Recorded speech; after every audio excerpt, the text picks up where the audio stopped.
100 वर्ष पूर्व राष्ट्रीय स्वयंसेवक संघ की स्थापना ये कोई संयोग नहीं था। ये हजारों वर्षों से चली आ रही उस परंपरा का पुनरुत्थान था, जिसमें राष्ट्र चेतना समय समय पर उस युग की चुनौतियों का सामना करने के लिए नए नए अवतारों में प्रकट होती है।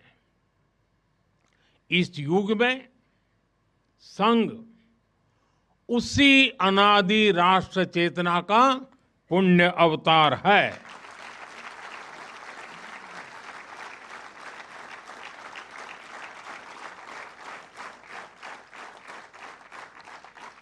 साथियों,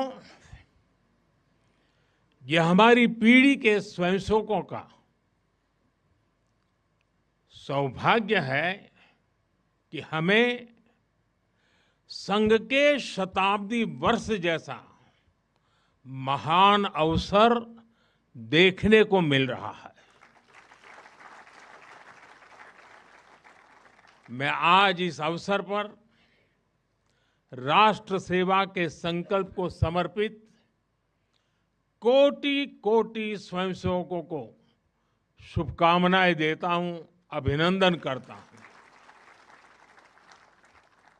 मैं संघ के संस्थापक हम सभी के आदर्श परम पूज्य डॉक्टर हेडगेवार जी के चरणों में श्रद्धांजलि अर्पित करता हूं। साथियों, संघ की 100 वर्ष की इस गौरवमयी यात्रा की स्मृति में आज भारत सरकार ने विशेष डाक टिकट और स्मृति सिक्के जारी किए हैं। 100 रुपये के सिक्के पर एक और राष्ट्रीय चिन्ह है और दूसरी ओर सिंह के साथ वरद मुद्रा में भारत माता की भव्य छवि और समर्पण भाव से उसे नमन करते स्वयंसेवक दिखाई देते हैं।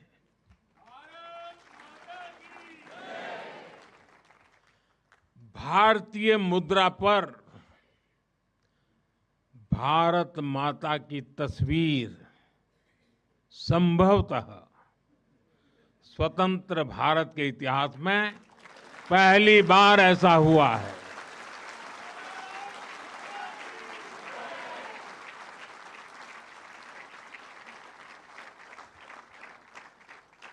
इस सिक्के के ऊपर संघ का बोध वाक्य भी अंकित है। राष्ट्राय स्वाहा इदं राष्ट्राय इदं न मम। साथियों, आज जो विशेष स्मृति डाक टिकट जारी हुआ है उसकी भी अपनी एक महत्ता है। हम सभी जानते हैं 26 जनवरी को गणतंत्र दिवस की परेड की कितनी अहमियत होती है। 1963 में 1963 में आरएसएस के स्वयंसेवक भी 26 जनवरी की उस राष्ट्रीय परेड में शामिल हुए थे और उन्होंने आन बान शान से राष्ट्रभक्ति की धुन पर कदम ताल किया था। इस टिकट में उसी ऐतिहासिक क्षण की स्मृति है। साथियों, संघ के स्वयंसेवक जो अनवरत रूप से देश की सेवा में जुटे हैं, समाज को सशक्त कर रहे हैं, इसकी भी झलक एक स्मारक डाक टिकट में है। मैं इन स्मृति सिक्कों और डाक टिकट के लिए देशवासियों को बहुत बहुत बधाई देता हूं। साथियों, संघ जब से अस्तित्व में आया, संघ के लिए देश की प्राथमिकता ही उसकी अपनी प्राथमिकता रही है। इसलिए जिस कालखंड में जो बड़ी चुनौती देश के सामने आई, संघ ने उस कालखंड के अंदर अपने आप को झोंक दिया, संघ उससे जूझता रहा। आजादी की लड़ाई के समय देखें तो परम पूज्य डॉक्टर हेडगेवार जी समेत अनेक कार्यकर्ता ने स्वतंत्रता आंदोलन में हिस्सा लिया। डॉक्टर साहब कई बार जेल तक गए। आजादी की लड़ाई की कितने ही स्वतंत्रता सेनानियों को संघ संरक्षण देता रहा, उनके साथ कंधे से कंधा मिलाकर काम करता रहा। 1942 में 1942 में जब चिमूर में अंग्रेजों के खिलाफ आंदोलन हुआ तो उसमें अनेक स्वयंसेवकों को अंग्रेजों के भीषण अत्याचार का सामना करना पड़ा। आजादी के बाद भी हैदराबाद में निजाम के अत्याचारों से के खिलाफ संघर्ष से लेकर गोवा के स्वतंत्रता आंदोलन और दादरा नगर हवेली की मुक्ति तक संघ ने कितने ही बलिदान दिए और भाव एक ही रहा, राष्ट्र प्रथम। लक्ष्य एक ही रहा, एक भारत श्रेष्ठ भारत। साथियों, राष्ट्र साधना की इस यात्रा में ऐसा नहीं है कि संघ पर हमले नहीं हुए, संघ के खिलाफ साजिशें नहीं हुई। हमने देखा है कैसे आजादी के बाद भी संघ को कुचलने का प्रयास हुआ, मुख्य धारा में आने देने का और उसे न आने से रोकने का अनगिनत षड्यंत्र हुए। परम पूज्य गुरु जी को झूठे केस में फंसाया गया, उन्हें जेल तक भेज दिया गया। लेकिन जब पूज्य गुरु जी जेल से बाहर आए तो उन्होंने सहज रूप से कहा, और शायद इतिहास की तवारीख में ये भाव, ये शब्द एक बहुत बड़ी प्रेरणा है। तब परम पूज्य गुरु जी ने बहुत सहजता से कहा था, कभी कभी जीभ दांतों के नीचे आकर दब जाती है, कुचल भी जाती है, लेकिन हम दांत नहीं तोड़ देते, क्योंकि दांत भी हमारे हैं और जीभ भी हमारी है। आप कल्पना कर सकते हैं, जिन्हें जेल में इतनी यातनाएं दी गई, जिन पर भांति भांति के अत्याचार हुए, उसके बाद भी परम पूज्य गुरु जी के मन में कोई रोष नहीं था, कोई दुर्भावना नहीं थी। यही परम पूज्य गुरु जी का ऋषि तुल्य व्यक्तित्व था। उनकी यही वैचारिक स्पष्टता संघ के प्रत्येक स्वयंसेवक के जीवन के मार्गदर्शक बनी। इसी ने समाज के प्रति एकात्मता और आत्मीयता के संस्कारों को सशक्त किया। और इसलिए चाहे संघ पर प्रतिबंध लगे, चाहे षड्यंत्र हुए, झूठे मुकदमे हुए, संघ के स्वयंसेवकों ने कभी कटुता को स्थान नहीं दिया, क्योंकि वो जानते हैं हम समाज से अलग नहीं है। समाज हम सबसे ही तो बना है। जो अच्छा है वो भी हमारा है, जो कम अच्छा है वो भी हमारा है। साथियों, और दूसरी बात, जिसने कभी कटुता को जन्म नहीं दिया, वो है प्रत्येक स्वयंसेवक का लोकतंत्र और संवैधानिक संस्थाओं में अडिग विश्वास। जब देश पर इमरजेंसी थोपी गई तो इसी एक विश्वास ने हर स्वयंसेवक को ताकत दी, उसे संघर्ष करने की क्षमता दी। इन्हीं दो मूल्यों, समाज के साथ एकात्मता और संवैधानिक संस्थाओं के प्रति आस्था ने संघ के स्वयंसेवकों को हर संकट में स्थित प्रज्ञ बना के रखा, समाज के प्रति संवेदनशील बनाए रखा। इसलिए समाज के अनेक थपेड़े झेलते हुए भी संघ आज तक विराट वट वृक्ष की तरह अडिग खड़ा है, देश और समाज की सेवा में निरंतर कार्य कर रहा है। अभी यहां हमारे एक स्वयंसेवक ने इतनी सुंदर प्रस्तुति दी, शून्य से एक शतक बने, शून्य से एक शतक बने, अंक की मन भावना, भारती की जय विजय हो, ले हृदय में प्रेरणा, कर रहे हम साधना, मातृभू आराधना। और उस गीत का संदेश था, हमने देश को ही देव माना है और हमने देह को ही दीप बना करके जलने का सीखा है। वाकई यह अद्भुत था। साथियों, जब 100 साल पहले संघ अस्तित्व में आया था तो उस समय की आवश्यकताएं, उस समय के संघर्ष कुछ और थे। तब हमें सैकड़ों वर्षों की राजनीतिक गुलामी से मुक्ति पानी थी, अपने सांस्कृतिक मूल्यों की रक्षा करनी थी। लेकिन आज 100 वर्ष बाद जब भारत विकसित होने की तरफ बढ़ रहा है, जब भारत दुनिया की तीसरी सबसे बड़ी इकोनॉमी बनने जा रहा है,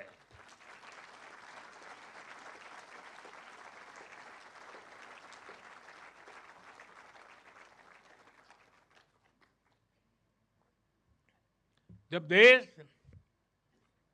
और देश का बहुत बड़ा गरीब वर्ग गरीबी को परास्त करके, गरीबी को पराजित करके आगे आ रहा है, जब हमारे युवाओं के लिए नए नए सेक्टर्स में नए अवसर बन रहे हैं, जब ग्लोबल डिप्लोमेसी से क्लाइमेट पॉलिसीज तक भारत विश्व में अपनी आवाज बुलंद कर रहा है, तब आज के समय की चुनौतियां अलग है, संघर्ष भी अलग है। दूसरे देशों पर आर्थिक निर्भरता हमारी एकता को तोड़ने की साजिश है, डेमोग्राफी में बदलाव के षड्यंत्र। एक प्रधानमंत्री के नाते मैं नम्रतापूर्वक कहूंगा कि मुझे बहुत संतोष है कि हमारी सरकार इन चुनौतियों से तेजी से निपट रही है।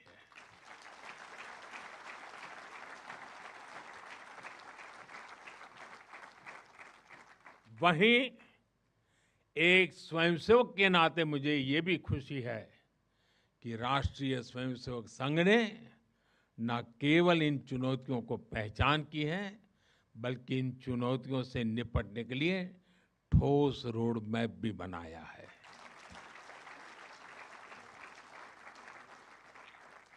अभी माननीय दत्ता जी ने जिन चीजों का उल्लेख किया, मैं अपने तरीके से फिर से एक बार उसका उल्लेख करना चाहूंगा। साथियों, संघ के पंच परिवर्तन, स्वबोध, सामाजिक समरसता, कुटुंब प्रबोधन, नागरिक शिष्टाचार और पर्यावरण, ये संकल्प हर स्वयंसेवक के लिए देश के समक्ष उपस्थित चुनौतियों को परास्त करने की बहुत बड़ी प्रेरणा है। साथियों, स्वबोध यानी स्वयं का बोध, स्वबोध यानी गुलामी की मानसिकता से मुक्त होकर अपनी विरासत पर गर्व करना। स्वभाषा पर गर्व करना, स्वबोध यानी स्वदेशी, आत्मनिर्भर होना। और मेरे देशवासियों, ये बात समझ के चलिए, आत्मनिर्भर ये विकल्प के तौर पर नहीं है, ये अनिवार्यता के रूप में है।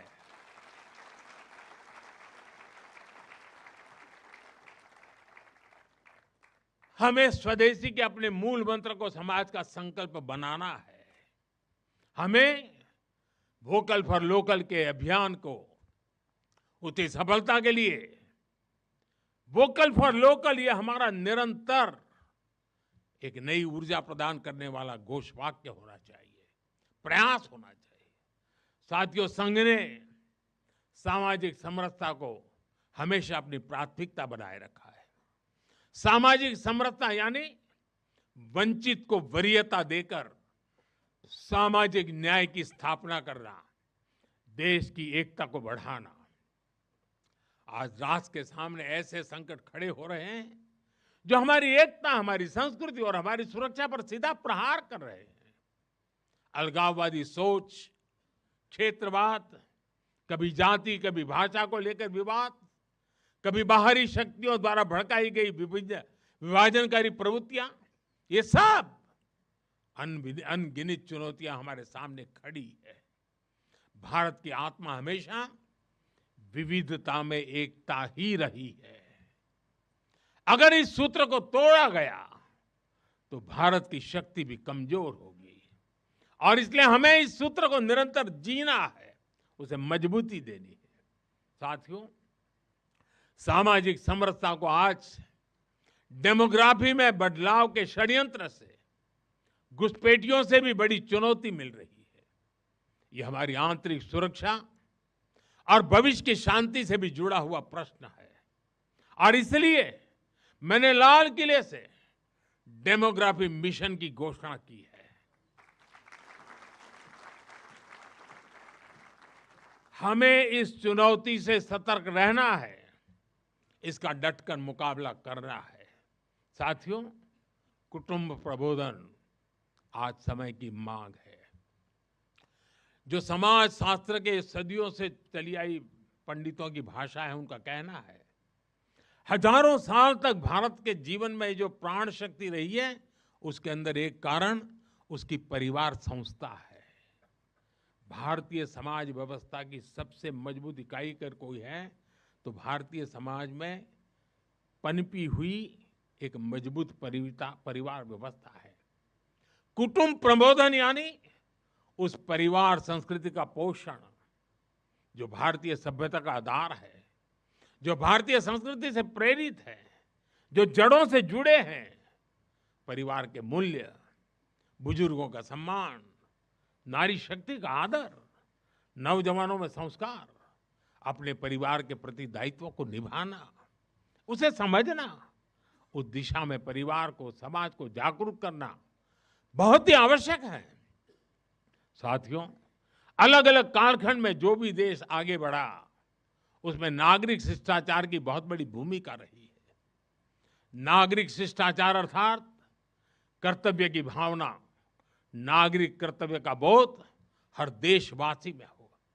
स्वच्छता को बढ़ावा, देश की संपत्ति का सम्मान, नियमों और कानूनों का सम्मान, हमें इसे लेकर आगे बढ़ना है। हमारे संविधान की भावना है नागरिक अपने कर्तव्यों का पालन करे। हमें संविधान की इसी भावना को निरंतर सशक्त करना है। साथियों, पर्यावरण की रक्षा वर्तमान और आने वाली पीढ़ियों के लिए बहुत जरूरी है। ये पूरी मानवता के भविष्य से जुड़ा है। हमें इकोनॉमी के साथ ही इकोलॉजी की भी चिंता करनी है। जल संरक्षण, ग्रीन एनर्जी, क्लीन एनर्जी, ये सारे अभियान इसी दिशा में है। साथियों, संघ के ये पंच परिवर्तन, ये वो साधन है जो देश का सामर्थ्य बढ़ाएंगे, जो देश को विभिन्न चुनौतियों से निपटने में मदद करेंगे, जो 2047 तक विकसित भारत के निर्माण का आधार होंगे।